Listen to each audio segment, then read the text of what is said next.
आपको पता है हर जगह लड़कियों का ही प्रयोग आजकल क्यों हो रहा है?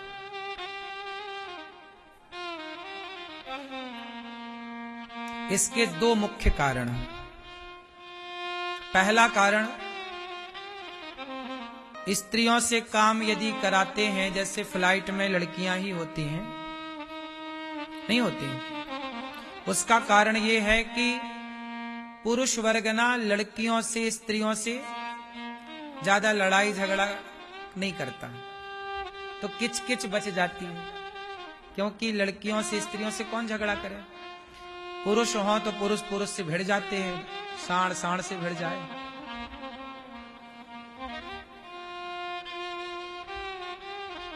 तो पहला तो ये कारण है कि लड़ाई झगड़ा नहीं होती, ठीक है, पहला।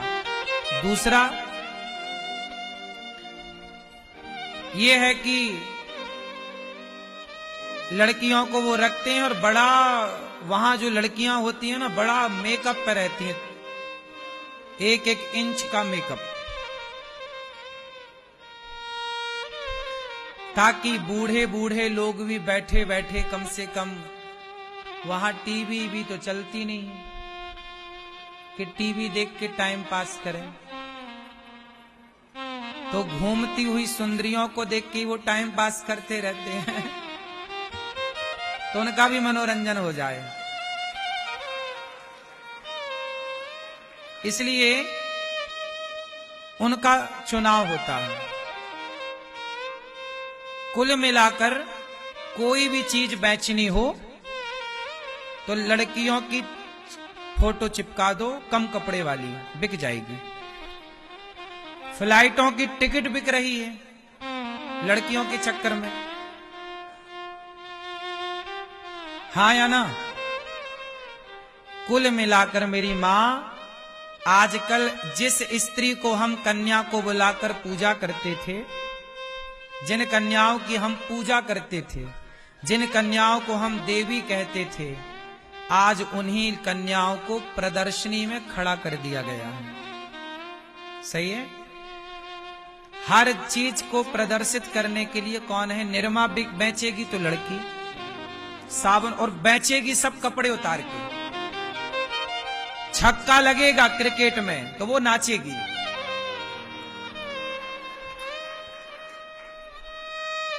चौवा लगेगा वो नाचेगी, कम कपड़े पहन के। भाई ये बताओ, क्रिकेट में छक्का कोई मारा, तुम काहे नाच रही हो? उन्हें ये भी मतलब नहीं कि पाकिस्तान की तरफ से लगा कि इंडिया की तरफ से लगा, बस उन्हें तो बस प्रदर्शनी है ये।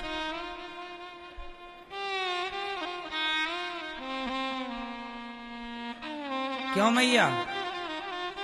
हम सनातनी लड़कियों को खड़ा करते थे आरती उतारने के लिए।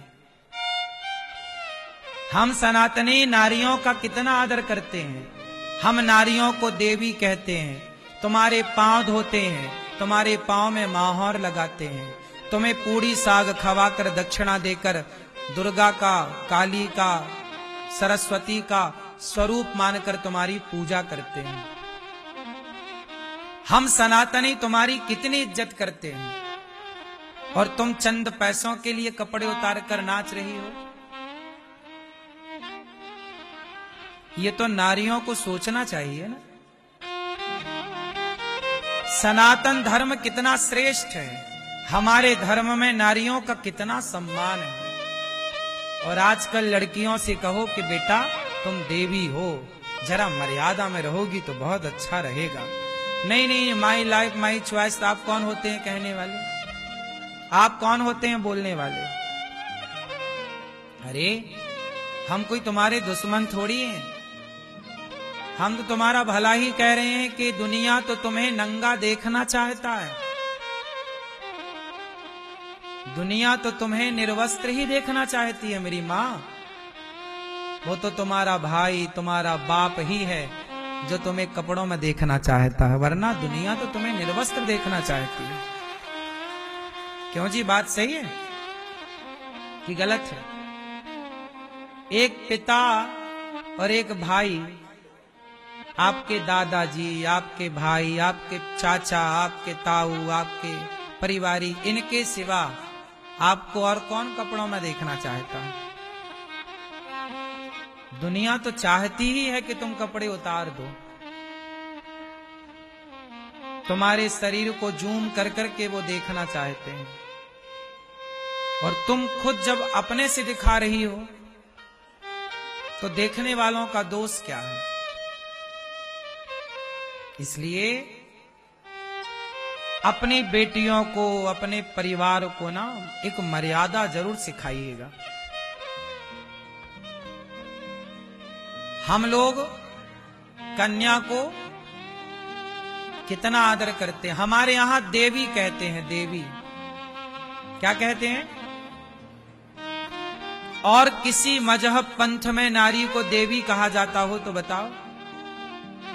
सुनो, हिंदू धर्म ही एक ऐसा है जहां स्त्री को भगवान का दर्जा मिला है। दुर्गा कौन है? दुर्गा मां भगवान की श्रेणी में आती है। बोलो हां, दुर्गा नारी है। सीता, राम के मंदिर में सीता ना हो ऐसा कोई मंदिर नहीं जहां सीता मां ना हो।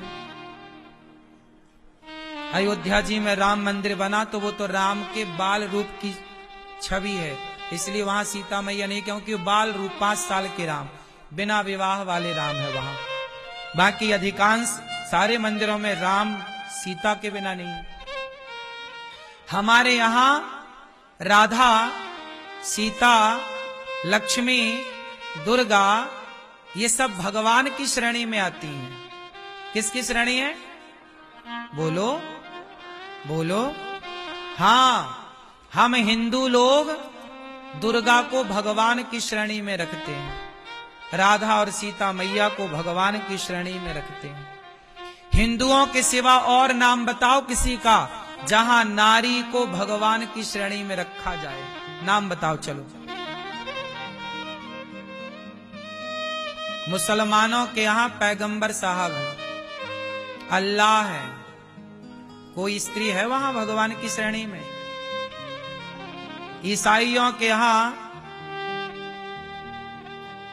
कोई भगवान की श्रेणी में है? ईसा मसीह के बगल में कोई महिला खड़ी है? नहीं, हमारे यहां राम के बगल में सीता खड़ी है, कृष्ण के बगल में राधा खड़ी है। वाह, यही सनातन है मेरी माँ। हम युगल उपासना करते हैं, दोनों को लेकर चलते हैं। हम हिंदुओं के यहां ही जितना सम्मान पुरुष का है उतना ही सम्मान स्त्रियों का है, और आज से नहीं है, अनादि काल से स्त्रियों का सम्मान सनातन धर्म में ही है। लेकिन सनातन धर्म के लोग ही ये बात कहते हैं कि अरे तुम्हारे यहां तो स्त्रियों का सम्मान नहीं। पागल हो गए हैं, इन मूर्खों को पढ़ना लिखना नहीं आता। किसी भी मंदिर की तरफ आंख उठाकर देख लीजिएगा, कोई मंदिर बिना भगवती के मिल जाए तो बताओ, कोई मंदिर बिना स्त्री के मिल जाए तो बताओ।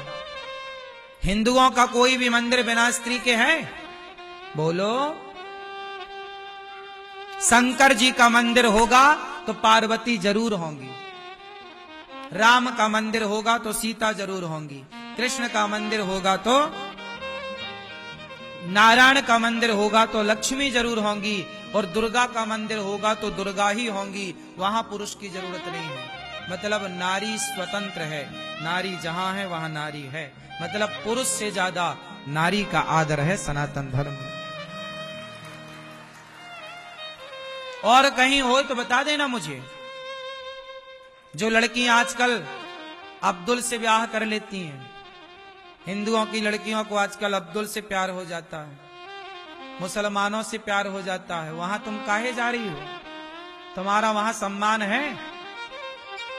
वहां तो तुम्हें एक बार तलाक कह के 4 पुरुषों से और परोसा जाएगा, 4 पुरुषों के आगे, तब तुम शुद्ध होगी उनकी भाषा में। हमारे यहां तो नहीं है ऐसा। आप किसी स्त्री से पूछना चाहते हैं कि जब एक मर्द उसे तलाक कह देता है और फिर यदि उसे स्वीकार करना चाहे तो उसे दूसरे पुरुष के पास रात गुजारनी पड़ती है। क्या उस स्त्री की मनसा पूछी गई कि तेरा मन है इसके साथ रहने का? क्या वो स्त्री का मन होता होगा? नहीं। लेकिन वहां स्त्री के मन की कोई वैल्यू नहीं है। स्त्री से कुछ नहीं पूछा जाता, तुम्हें तो बस भेज दिया जाता है, जाओ। स्त्रियों के मन की वैल्यू कहीं है तो केवल सनातन में है, जहां स्त्रियों का पक्ष रखने के लिए स्त्रियां आजाद हैं कि नहीं, मुझे कहां जाना है कहां नहीं। हमारे यहां स्वयंवर हुआ। क्या हुआ? स्वयंवर का मतलब है कि स्त्री इतनी स्वतंत्र है कि वो अपने लिए वर स्वयं चुने। पहले का पिता 50 राजाओं को बिठाता था। इस स्वयंवर का मतलब ये नहीं कि किसी के भी गले में माला पहना है, नहीं। वहां पर पिता 50 राजाओं को इकट्ठा करता था। जिन राजाओं से हो सकता है विवाह, उन 50 में से चुनना था। स्वयंवर यही था। मतलब हमारे यहां स्त्री के मन का आदर है कि नहीं? इसलिए हम सनातनी सबसे श्रेष्ठ हैं। यही बातें हिंदुओं को पता लग जाए, सारे हिंदुओं को, तो हिंदू कभी धर्मांतरण नहीं करेगा।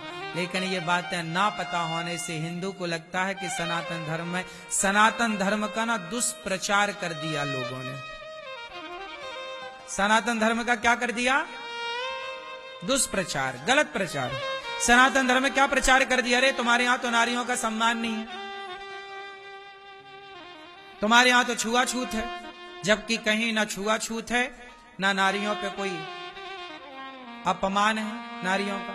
लोग कहते हैं कि हिंदू धर्म में पहले सती प्रथा थी, जबरदस्ती चिता पर डाल के जला दिया जाता था। अच्छा बताओ, हम हिंदुओं के यहां सती प्रथा थी कि नहीं पहले? बोलो हां या ना, बोलो हां या ना, बोलो हां या ना। सती प्रथा में क्या होता था? जोर से। जौहर अलग है, सती प्रथा अलग है। जौहर प्रथा अलग थी, सती प्रथा अलग है। बताओ सती प्रथा में क्या होता था? हैं? पति मर जाता था तो स्त्री को तो जबरदस्ती डालते थे क्या? हैं?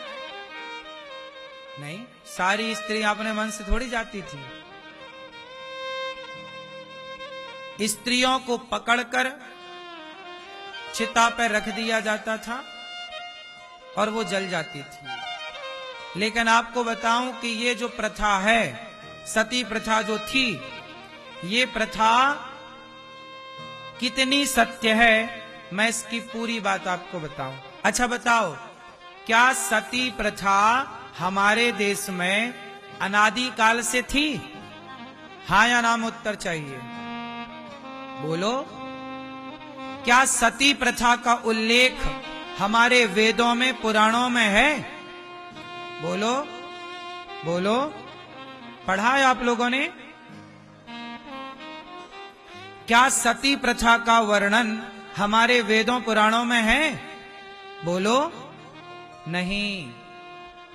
यदि सती प्रथा का वर्णन पुराणों में होता तो दशरथ जी के मृत्यु पर कौशल्या मां को सती क्यों नहीं किया गया? पांडु के मरने पर माता कुंती को सती क्यों नहीं किया गया?